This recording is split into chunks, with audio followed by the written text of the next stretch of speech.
बुनियादी सुविधाओं में से एक सड़क की करते हैं। सड़कें जो विकास की रीढ़ कही जाती हैं, लेकिन कई इलाकों में यही सड़कें लोगों के लिए मुसीबत बन जाती हैं। कहीं गड्ढे सड़क को निगल गए हैं, तो कहीं धूल और कीचड़ ने जनजीवन बेहाल कर दिया है, तो कहीं दबंगों ने सड़क पर ही अपना आशियाना बना लिया है। सरकारें हर साल करोड़ों खर्च करने का दावा करती हैं, लेकिन सवाल यह है कब सुधरेंगे सड़क के हालात और कब खत्म होगी दबंगों की दबंगई। हम आपको दिखाएंगे वो तस्वीर जो विकास के दावों को आईना दिखा रही है। देखिए हमारी ये रिपोर्ट जोधपुर और दौसा से।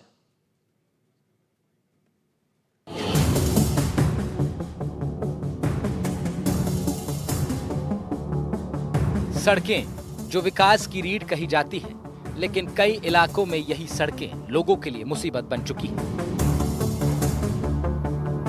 लोगों का प्रदर्शन और न्याय की मांग। तस्वीरें अलवर जिले के खोखरिया गांव से आई हैं। यहाँ गांव में भूमाफियाओं ने आने जाने का रास्ता बंद कर दिया है। ग्रामीणों ने मांग रखी है, यदि रास्ते नहीं खुले तो इच्छा मृत्यु दे दी जाए। स्थानीय लोगों का कहना है कि बस्ती में करीब 70 साल से लोग रह रहे हैं और इसी रास्ते में आना जाना करते हैं, लेकिन बीते कुछ दिनों से गांव में आने जाने के रास्ते को भूमाफियाओं ने बंद कर दिया।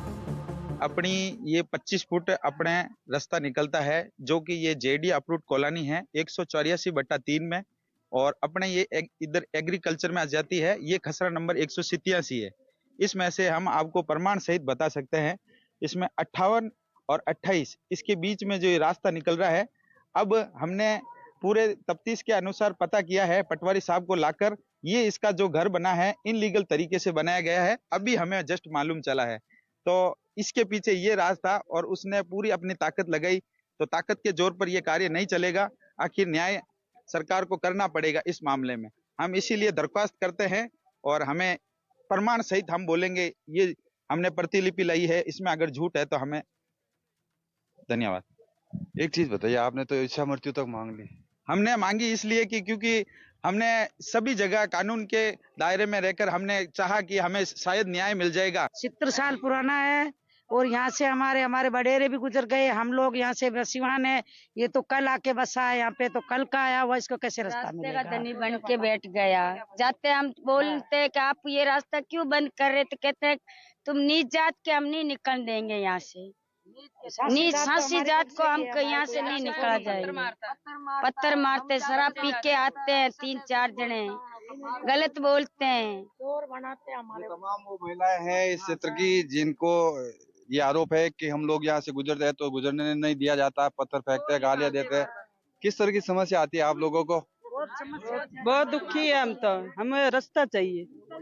बहुत दुखी है, हम परेशान है। हम कॉलोनी में दूसरा रास्ता भी है, जिसमें कीचड़ और गंदगी की वजह से आना जाना मुश्किल है। बरसात में ये सड़कें तालाब बन जाती हैं। आने जाने में सबसे ज्यादा दिक्कत माताओं बहनों को है। लोगों का कहना है कि मरम्मत की मांग सालों से है, लेकिन अधिकारी सिर्फ आश्वासन देते हैं। जिस तरह से यहाँ के हालात है बस्ती के, वो भी मैं आपको दिखा दूं। रास्ते की मांग को लेकर हालांकि इन्होंने आंदोलन शुरू किया है, लेकिन मैं दिखा दूं, न तो यहाँ पर सड़कें हैं और ये लोग जिस तरह से रह रहे हैं यहाँ पर, वाकई कह सकते हैं बड़ी मुश्किलों से इन लोगों को यहाँ पर अपना जीवन बिताना पड़ता है।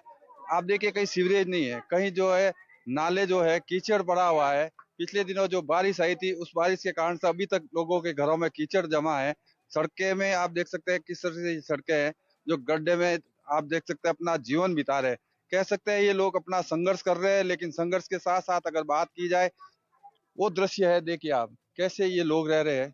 और यहाँ सफाई करने के लिए कोई भी जो है प्रशासनिक अधिकारी नहीं आता, न सफाई कर्मचारी आते हैं, और किस तरह नरक के जीवन में ये अपना जीवन बिता रहे हैं। लेकिन इन लोगों की जो मांग है कि लंबे समय से 70 सालों से ये यहाँ रह रहे हैं और जेडीए नगर कॉलोनी अप्रूव की भी है, तो कम से कम इन लोगों के रास्ते का जो है निदान जेडीए के अधिकारियों को सोचना चाहिए था। लेकिन कह सकते हैं कि तमाम वो तस्वीरें हैं, जिस तरह की ये तस्वीरें आप देख सकते हैं, किस तरह से जो है लोग कैसे अपना जीवन बिता रहे हैं। साथ ही साथ अगर बात की जाए जिस तरह से रास्ते की मांग को लेकर इन लोगों ने जो कहा है कि अब अगर रास्ता नहीं दिया जाएगा तो इच्छा मृत्यु दे दी जाएगी।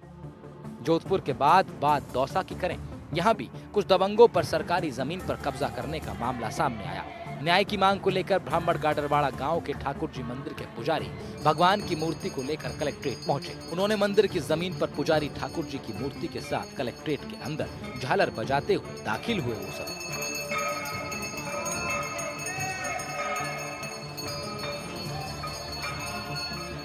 कलेक्टर चैम्बर के बाहर धरना देकर नारेबाजी की। उनका कहना था कि मंदिर की जमीन पर दबंगों ने कब्जा कर लिया है, मंदिर तक आने जाने का रास्ता भी बंद कर दिया है। लगातार दबंगों का कब्जा है सरकारी भूमि पर, गुहार करते आ रहे हैं, क्या कहेंगे इसको लेकर? ये वास्तव में कब्जा है, इसमें कोई शक नहीं है, और कब्जा लंबे समय तक चलता हुआ आ रहा है। इनका संघर्ष भी काफी लंबे समय से चलता हुआ आ रहा है। इन्होंने पहले भी नियर बाई 1.5-2 साल पहले भी इन्होंने प्रशासन को बुला के उसको खाली करा लिया, लेकिन दबंगई की वजह से पुनः उस पर वो स्थापित हो गए। क्या कह रहा है प्रशासन, क्या कह रहा है? अब प्रशासन तो वही ढाक के 3 पात है, वही तारीख पे तारीख कल भी होता रहता। कलेक्टर साहब, एडीएम साहब ने तारीख पे तारीख देते हैं, लेना देना कुछ है नहीं। 1.5 साल पहले एक बार आरटीआई खाली करा था, फिर पुनः वो कब्जा हो गया। प्रशासन बिल्कुल कुछ नहीं कर रहा है। प्रशासन को जैसे हम अवगत कराते हैं तो वो प्रशासन कुछ भी सहायता नहीं करता है। एक बार हम इंचार्ज के पास गए तो उन्होंने 2 पुलिस वाले यहाँ पे हमारे पास भेजे, और उन पुलिस वालों ने भी उन्हीं की मिली भगत से लेकिन के हमारे ऊपर हमला करने की तैयारी कर दी, लेकिन हम हमारी जान बचा करके वहां से भाग गए। ये सब एमएलए की पूरी मिली भगत है, और यहाँ के कुछ लोग ऐसे भी हैं जो वो ये कहते हैं कि हम ही एमएलए हैं, ऐसा बताकर के हमको धमका देते हैं। इनकी लेडीजें ये कहती हैं कि हम हमारे आदमियों को पीछे रखेंगे और हम आगे जाएंगे ताकि हम उनके कोई लांछन लगाकर इनको फंसा सकें।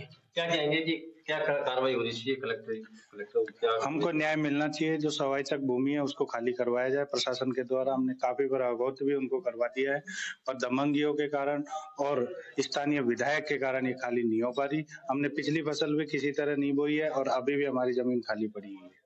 हम ये चाहते हैं कि सीताराम भगवान को साक्षी मानकर और जो उचित न्याय हो उस पर कार्रवाई की जाए। बिल्कुल, कहीं ना कहीं जो स्थानीय विधायक है उस पर भी आरोप है, कुछ महिलाएं भी, उनसे भी जानना चाहेंगे क्या कहेंगे कि लगातार भूमि पर कब्जा है और सवाई सरकारी भूमि पर प्रशासन को अवगत कराया। कल ठाकुर जी खुद कलेक्टर गए थे, क्या कहेंगे इसको लेकर? यही कहेंगे कि इनको न्याय मिलना चाहिए, क्योंकि काफी समय से, अगर 1.5 साल से ये लोग परेशान हो रहे हैं, तो कब्जा इनका खुद का है, इतने सालों से खुद इतना मंदिर की पुजारी हैं, तो इनको न्याय मिलना चाहिए। क्या कहेंगे माता जी कि ठाकुर जी को भी न्याय के लिए कलेक्टर जाना पड़ा, क्या कहेंगे? क्या आस्था आएगी? क्या कहेंगे? क्या कहना चाहिए? न्याय तो मिलना चाहिए इनको, वही इनका भी सही है कहना। ये मुद्दा जो उठा रहे हैं वो इनका बिल्कुल वो है। आज से 70-80 साल पहले से यहाँ इनकी पूजा हो रही है, मंदिर, ये जमीन इनकी है, तो यही कहना चाहूंगी।